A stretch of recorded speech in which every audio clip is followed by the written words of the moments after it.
کہ خراسان دا بادشاہ عمر بن لیس کوئی چنگیاں دی عادتاں کوئی نہیں سن، بیڑا سی، لیکن مسیتاں دے سپیکر نہیں سن لائے انہیں۔ ہاں جی درود شریف تے پابندی نہیں لائی۔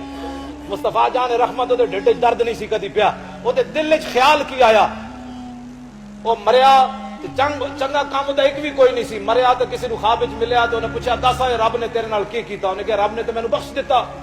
انہیں کہا ایک بھی تیرا چنگا کام کوئی نہیں سی، رب کیویں بخشیا؟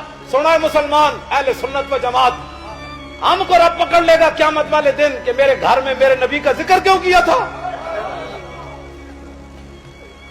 اس بادشاہ نے گل کی تھی مینو رب نے کیوں بخشیا؟ انہیں کہا مینو بخشیا اس واسطے سعدت ذروۃ جبل یوما فاشرفت علی جنودی فاعجبتنی کثرتهم فتمنیت انی حضرت رسول اللہ فاعنته ونصرته فشکر اللہ لی ذلک وغفر لی۔